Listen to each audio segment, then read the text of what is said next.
Hey, it's Monday. It's Rumor and Innuendo. I'm Dominic D'Angelo of adfreeshows.com, SEScoops.com, and OneTrueSportTV.com.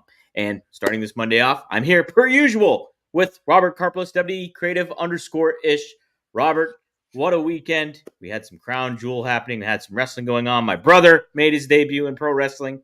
Pretty fun stuff. Look, that's how I was going to start the show. You stole my thunder. The big news story this weekend, your damn brother Marcus D'Angelo entered into a pro wrestling ring. How did that go, Dom? It was awesome. Obviously I'm a little biased because he's my brother, but he did a very, very amazing job. He's only been wrestling like 8 months and went out there, had a 6-minute match with Sam Handyman, a handyman match. It was so tools were used, but Marcus, a little arrogance got in his way and he ended up losing the match. So it got the better of him. But I was very happy for him. He looked great. He put the work in to get to where he wanted to be with it all physically and psychology-wise. He got some good feedback from guys like Tommy Dreamer and everything like that. So I was really, really happy for him. It was really, really neat to see. And he's got the itch now, man, Robert. It's gonna be quite the journey, I think. No, if you've got an itch after being on one of those matches, you should probably get checked out. Let's say hi to some of the folks who are joining us here live. Willie Thornbrew said, "Good morning from Piper Country. What are the odds that we will see Paul Heyman on NXT?" That's an intriguing question. I think that's something we'll tackle that tomorrow for our NXT preview. Dre Owens, top of the afternoon, Bloodline be Bloodline at War Games with Rock as special enforcer? Question mark. That's an intriguing thing here. Travis Wadlow, not to be confused with Wardlow, says also can't even call the Crown Jewel Award a belt. They got Super Bowl rings. Yeah, they really put a hat on a hat with that one. And the Wrestling Old Head said, "Hey guys, happy Monday. Congrats to Marcus D'Angelo." And Dre Owens threw out a pretty good suggestion here. Marcus versus Dom at Mania in Vegas. Sorry, Dre. Dom, too big of a star to go out for Mania weekend. That's a Dominic D'Angelo kind of weekend.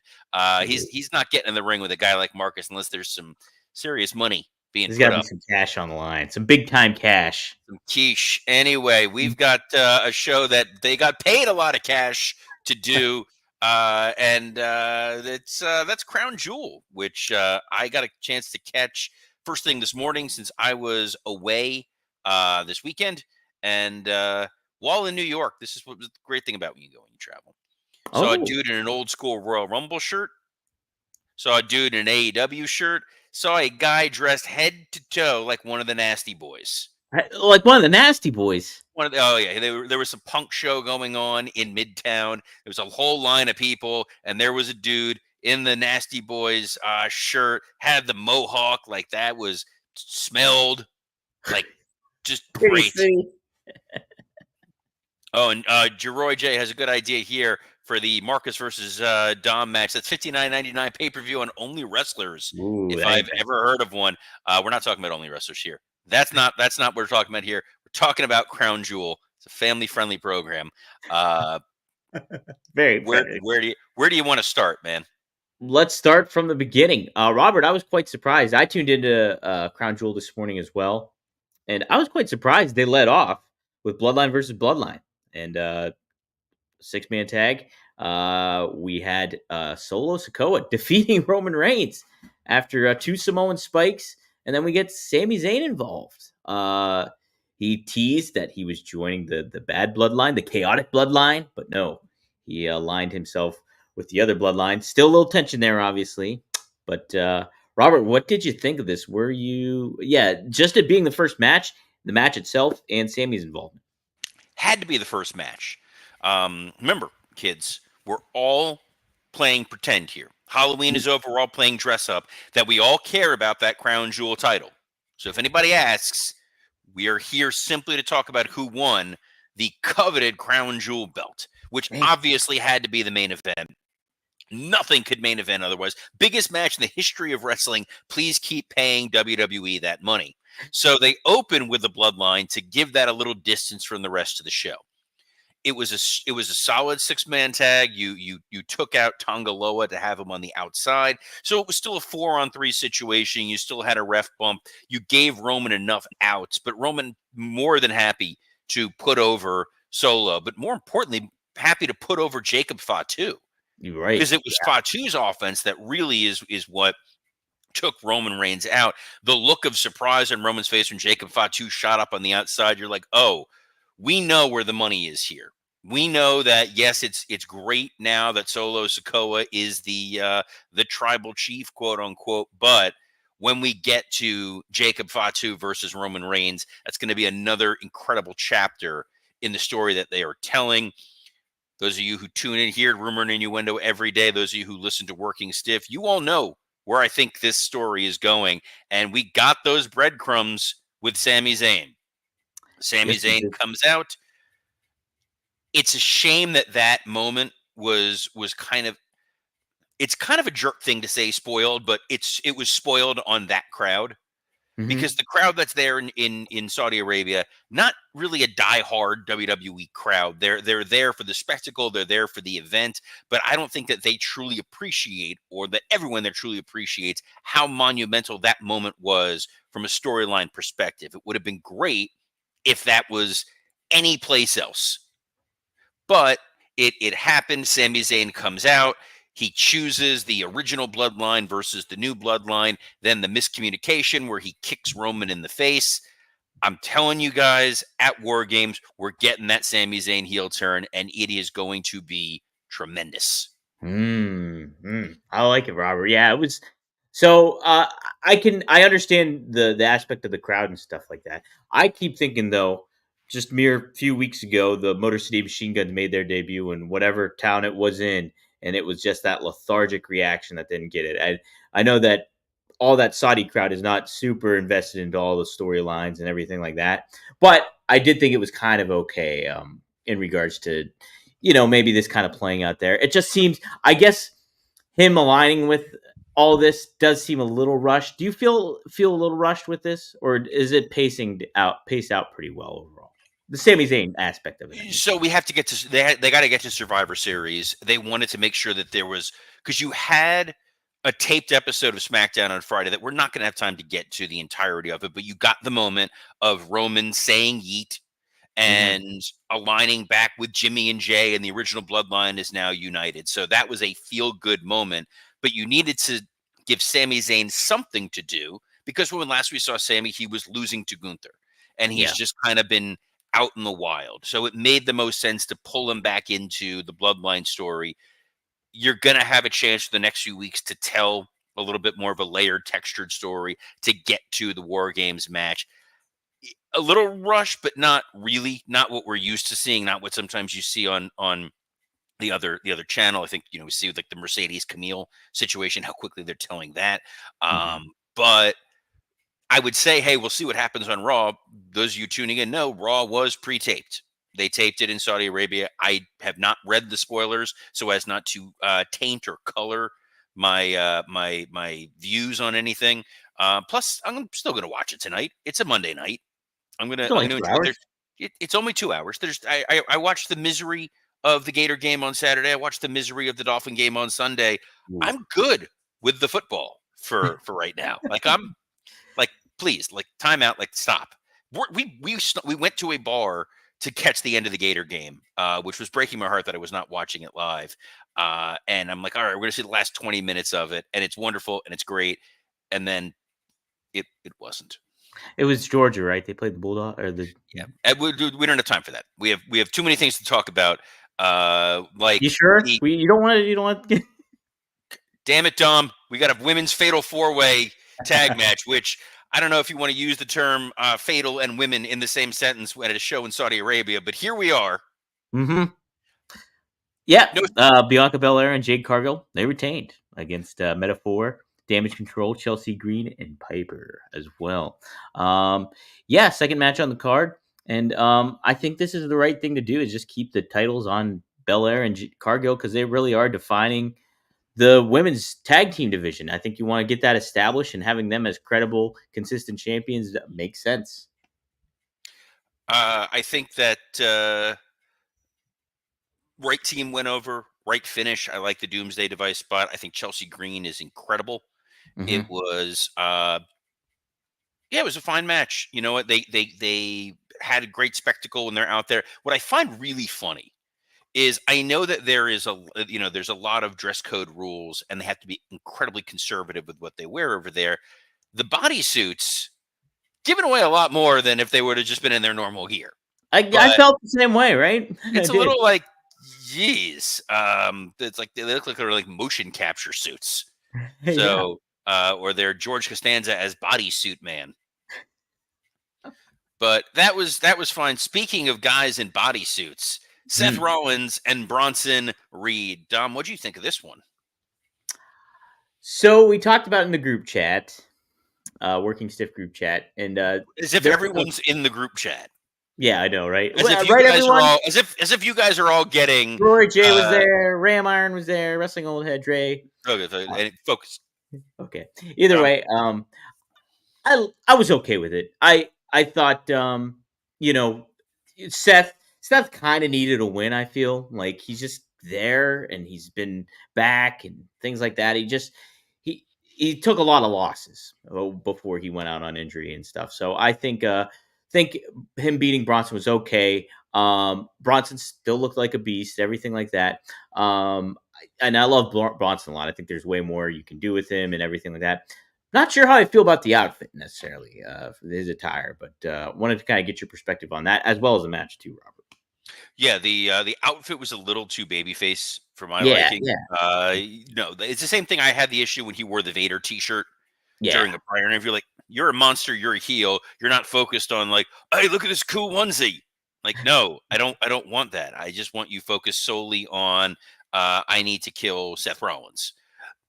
That being said, as I'm slowly choking, mhm, Do you need I time to thought, choke? they like Seth needed to pull out the super curb stomp in order to ultimately beat him, and Bronson got up after. I would have been better with it being a count out than a pin. I Hmm. think if you would have done the super curb stomp on the outside and Seth gets in at 9, maybe. But it's that, yeah, Bronson got up after, and it was the Simpson style, shake harder boy after, where you staring him down, and Seth like, I got you, but really he didn't get him because Bronson got right back up. Like, this will continue. It's you're right. Seth needed the first win back since he had Hmm. not been on TV for a little while. But at the same time, there is that idea that if Seth went in there and lost, and then it's, did you come back too soon? Are you okay? Should you, maybe you shouldn't be getting in there with Bronson Reed, but that babyface who should not be going back into that ring is kind of the Randy Orton story we got later in the show. That's right. Yeah, there was a non-match that happened between Randy Orton We and didn't Kevin get there Owens. yet. As much as I wanted that to be the transition, Oh, there's still Nia Jax, Liv Morgan. yeah. I did not catch this match, so didn't get to watch this one. Robert, what did you think though? What's your opinion on it? And Liv ended up winning. I do know that much. Liv won. So. Hmm. When you're doing a heel versus heel match like this, it's going to be a little tough. Like, the crowd defaulted into cheering for Liv Morgan, Hmm. which is all well and good, except a lot of the chicanery and stuff that happened there were heel antics that helped Liv Morgan win the match. So Tiffany Stratton coming out there, and who is she going to cash the briefcase on? That was intriguing. That was Hmm. an intriguing moment in a match that we've seen Liv Morgan and Nia before. We've seen these sort of David versus Goliath kind of matches, and it's tough when it is heel versus heel for you to really get invested in who you want to see win or lose. You wanted to see what happened to Tiffany Stratton. She tried to cash in, that didn't happen. Then you got all the gaga, the nonsense with Raquel, with Dom, with positioning. It felt very familiar. It felt like finishes we've seen with them before. It was fine. It made sense for Liv Morgan to win this, to continue her momentum, so Nia can be mad at Tiffany Stratton. Liv holding up a belt that's the same size as her is just sort of comedically adorable. Yeah. And Tiffany Stratton out there in like all yellow, like Big Bird, was a little much. But it was fine storytelling. It was a good little beat. And then we got the Kevin Owens Randy Orton non-match match. Hmm. What did you think of this? For obviously perpetuates everything. Orton is getting established more as that baby face that's still likable and everything, and Kevin Owens is heating it up a little bit. Yeah, it wasn't totally one sided. It wasn't like Kevin attacked Orton and just left him lying. I think the fact that there was some back and forth, excuse me, that there was this. I have the hiccups while talking. This is tremendous. Good timing. It you can't beat it. But the fact that Randy Orton winds up RKOing Adam Pierce Hmm. is kind of another story that now Orton's out of control and he's attacked an authority figure. Well, Kevin's supposed to be the one out of control. They do the big, spot at the end, putting through tables, and oh my gosh, it's chaos. These two hate each other. Da da da da da. Part of the challenge that they're going to have here is differentiating this from what we saw with CM Punk and Drew McIntyre and what we saw with Bronson Reed and Braun Strowman, Braun where you're Strowman, yeah. destroying a lot of stuff, or Bronson Reed and Seth Rollins. So it's a personal story. I think the fact that Kevin Owens wore the Cowboy Bob Orton shirt was a nice touch. And these two guys were trying to tell a good story, and they were being really stiff with each other. And guys, Hmm.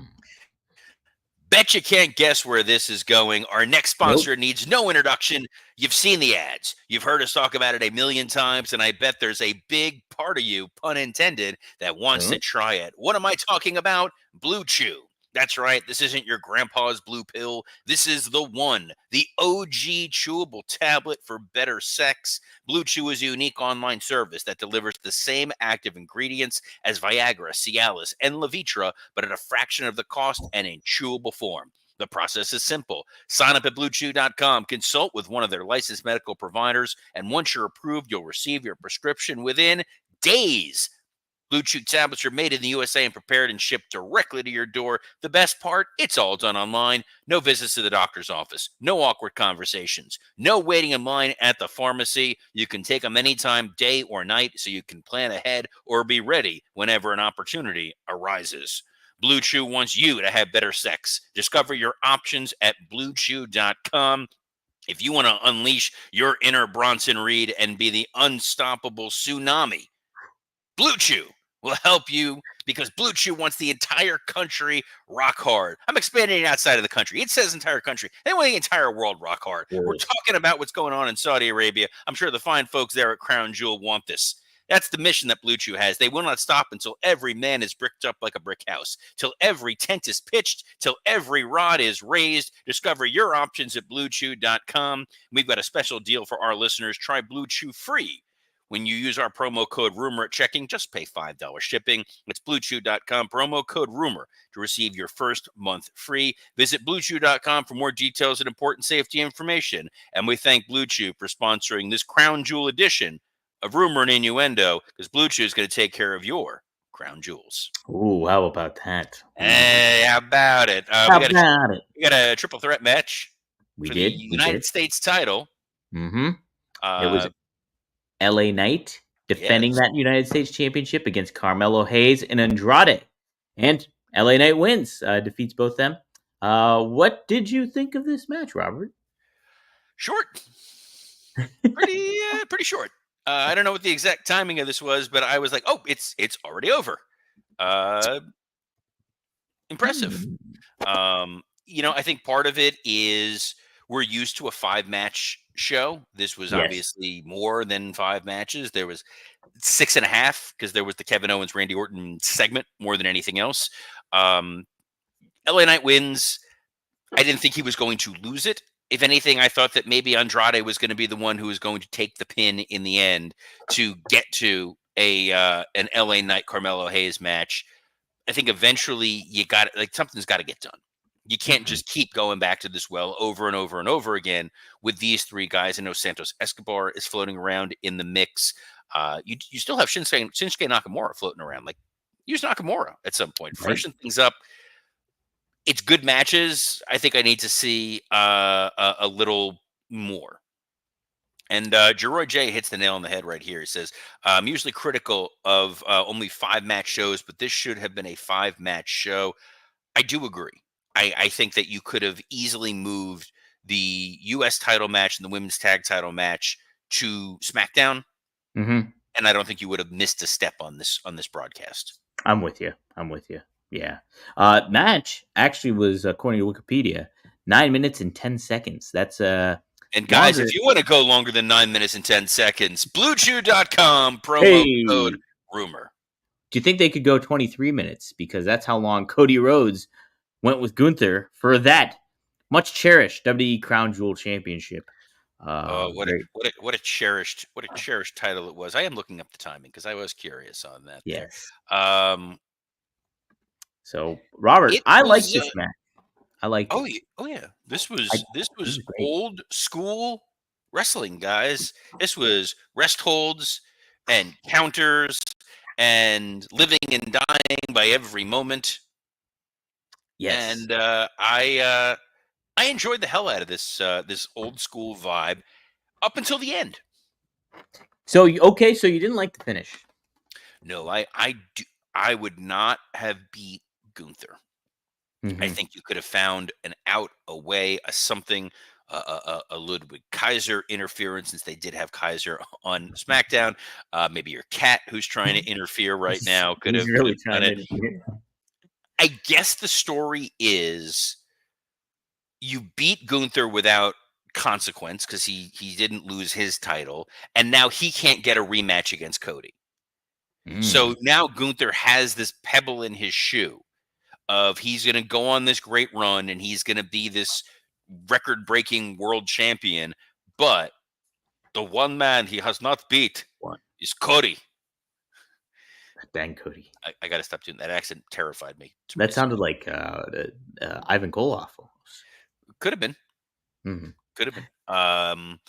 But there was no way to segue otherwise from that. I don't know if No, that sounded more Polish than German. Believe it or not, a little bit of a history of those countries. a But little bit. Touch of yeah, 50. but Cody won. I think part of what they ran into was they needed, again, they want to send the crowd home happy. They had the dignitaries in the ring giving Cody his belt, and that was what they wanted. And you're gonna send them home happy. The nice thing about Crown Jewel, it's like the points and whose line is it anyway? They don't really matter. So yes, Cody beat Gunther. They can address it. They cannot address it and just erase it and move on going forward. We've covered it here, and do with it as you please. We'll see what happens on Raw tonight, unless some of you impatient people decided to go read the spoilers on the end. Don't do that. Just enjoy Raw. Just enjoy it. I didn't look at any spoilers. Just did the cut and pasted the preview, and that was it. And they only announced 2 matches for what they had. Um, so what they have on tap for tonight, spoiler free, is Chad Gable taking on Dragon Lee. And then a number one contenderships match for the WWE World Heavyweight Championship. That's Damian Priest versus, oh my God, I didn't have, I was about to read True Classic because that's what I have on there. True Classic, I'm wearing the shirt. Go to Goodness Promo Code Rumor. gracious. I don't know who he's facing. Robert, I don't know because I didn't cut and paste it right. Dang it. Yes, I'm aware. Dom has struggle with copy and pasting, and guys, if you're like us, sometimes you had struggle finding premium clothing at a good price, that it fit properly, that it was durable, and that it wasn't going to totally break the bank for you to outfit your entire wardrobe. And that's why we're here to talk about True Classic. Dom's sporting his True Classic shirt. I actually brought my True Classic shirts and wore them throughout New York. And what was great was while I was in the city, we experienced 4 seasons in 2.5 days. It was 38 degrees, then it was 75 degrees, then it was 50 degrees. Like, are you hot? Are you cold? Nobody can make up their mind. The nice thing about the True Classic shirt, there's a versatility to it. It's gonna keep you feeling cool when you're out there and sweating. It's also going to keep you warm when you get that breeze, that fall air. I'm not used to experiencing fall down here in South Florida, so it was really, really nice to have that kind of shirt. And the nice thing about these is they have shirts, they have hoodies, they have jeans, and they come in packages of 3, 6, and 9. So when you find something that you like, You can get a bunch of different styles, a bunch of different colors, and totally outfit your wardrobe and not break the bank. And when you do the multi pack situation, you wind up saving. And right now, you can unlock big savings when you bundle these packs. Just go to our exclusive link, trueclassic.com/rumor to save. That's trueclassic.com/rumor. Shop now and elevate your wardrobe today. Guys, you're not going to regret it. Speaking of regret, I think Mhm. WWE is going to look back on some of the releases that they had over the weekend and may want to rethink one of those. Right. Well, so there was 3 names that they announced or that got reported according to Fightful Select that were announced that they would be leaving the company, they would be released. It's Baron Corbin, it is Indy Hartwell, and it is Tegan Knox were the 3 names. Everybody basically did react. I don't know about Tegan Knox, but I know Indy had a reaction online, and so did Baron Corbin. Robert, you've talked about Baron Corbin before. I don't think we've ever really talked too much about Indy Hartwell on here, but So with Baron Corbin, I've over the years, possibly, theoretically, maybe, not been as kind to Mr. Corbin as others. He certainly worked hard and improved in the ring and in his storytelling. I think that the Happy Corbin story, the was a blast. yeah, it I was. absolutely enjoyed those little vignettes, and I was surprised how much I enjoyed them. He's a guy that they tried a lot of different angles with. You know, there was a time where he just was a guy who wore a vest. He was king of the ring at one point in time. Hmm. He went through a number of different iterations over the years. It's always unfortunate to see someone who's released. I think with Baron Corbin, they just kind of reached a situation where, look, we've tried a lot of different stuff here. They had him currently in that tag team with Apollo Crews, and they're like, do we re-sign him? You know, his contract was up. I think that was kind of what the situation was here. I Hmm. think with losing Indy Hartwell, really surprised that they released her. I think that she showed a lot of growth. Her and Candice LeRae were a good tag team together. The stuff that Hmm. she did with Johnny Gargano in NXT, I thought was really, really enjoyable. I don't think she really got a true opportunity on the main roster to show everything that she could. And I think Tegan Knox was really, really entertaining. And she was getting skilled in the ring. She was constantly working with Natalia. I think that she had a unique look. She had a unique style. Being another international star, I think having someone she's part of the LGBTQ community, which I think is great that there was that sort of representation.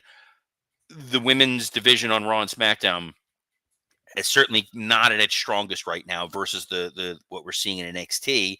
And I think giving some of those women an opportunity to shine could have freshened things up a little bit. A little surprised that this happened, but they're gonna get a chance elsewhere. I don't even hesitate for a moment to think that you're going to see all 3 of them on the independent scene. That we may see them in TNA, maybe even AEW can help bolster their women's roster a little bit with them.